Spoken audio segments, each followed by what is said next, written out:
أعوذ بالله من الشيطان الرجيم بسم اللہ الرحمن الرحیم۔ پہلا کلمہ طیب، لا الہ الا اللہ محمد الرسول اللہ، اللہ کے سوا کوئی عبادت کے لائق نہیں، محمد صلی اللہ علیہ وآلہ وسلم اللہ کے رسول ہیں۔ دوسرا کلمہ شہادت، اشہد ان لا الہ الا اللہ وحدہ لا شریک لہ واشہد ان محمدا عبدہ ورسولہ، میں گواہی دیتا ہوں کہ اللہ کے سوا کوئی معبود نہیں، وہ اکیلا ہے، اس کا کوئی شریک نہیں، اور میں گواہی دیتا ہوں کہ بے شک حضرت محمد صلی اللہ علیہ وآلہ وسلم اللہ کے بندے اور رسول ہیں۔ تیسرا کلمہ تمجید، سبحان اللہ والحمد للہ ولا الہ الا اللہ واللہ اکبر ولا حول ولا قوۃ الا باللہ العلی العظیم۔ اللہ پاک ہے اور سب تعریف اللہ کے لیے ہے، اور اللہ کے سوا کوئی معبود نہیں، اور اللہ بہت بڑا ہے، گناہوں سے بچنے کی طاقت اور نیکی کرنے کی توفیق نہیں مگر اللہ کی طرف سے جو بہت بلند اور عظمت والا ہے۔ چوتھا کلمہ توحید، لا الہ الا اللہ وحدہ لا شریک لہ، لہ الملک ولہ الحمد یحیی ویمیت وہو حی لا یموت ابدا ابدا ذو الجلال والاکرام بیدہ الخیر وہو علی کل شیء قدیر۔ اللہ کے سوا کوئی معبود نہیں، وہ اکیلا ہے، اس کا کوئی شریک نہیں، اسی کی بادشاہی ہے اور اسی کے لیے تمام تعریف ہے۔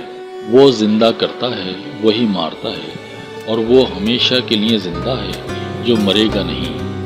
عظمت اور بزرگی والا ہے، بہتری اسی کے ہاتھ میں ہے اور وہ ہر چیز پر قادر۔ پانچواں کلمہ استغفار، استغفر اللہ ربی من کل ذنب اذنبتہ عمدا او خطأ سرا وعلانیۃ واتوب الیہ من الذنب الذی اعلم ومن الذنب الذی لا اعلم انک انت علام الغیوب وستار العیوب وغفار الذنوب ولا حول ولا قوۃ الا باللہ العلی العظیم۔ میں اللہ سے معافی مانگتا ہوں جو میرا پروردگار ہے، ہر گناہ سے جو میں نے جان بوجھ کر کیا یا بھول کر، چھپ کر کیا یا ظاہر ہو کر، اور میں اس کی بارگاہ میں توبہ کرتا ہوں اس گناہ سے جس کو میں جانتا ہوں اور اس گناہ سے بھی جس کو میں نہیں جانتا۔ اے اللہ، بے شک تو عیبوں کا جاننے والا اور عیبوں کا چھپانے والا ہے، اور گناہوں کو بخشنے والا ہے، اور گناہ سے بچنے کی طاقت اور نیکی کرنے کی قوت اللہ کی طرف سے ہے جو سب سے بلند اور عظمت والا ہے۔ چھٹا کلمہ رد کو، اللہم انی اعوذ بک من اشرک بک شیئا وانا اعلم بہ واستغفرک لما لا اعلم بہ تبت عنہ وتبرأت من الکفر والشرک والکذب والغیبۃ والبدعۃ والنمیمۃ والفواحش والبہتان والمعاصی کلھا واسلمت واقول لا الہ الا اللہ محمد رسول اللہ۔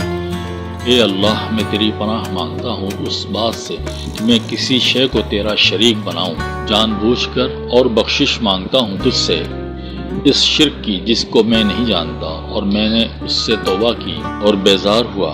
اور کفر سے اور شرک سے اور جھوٹ سے اور غیبت سے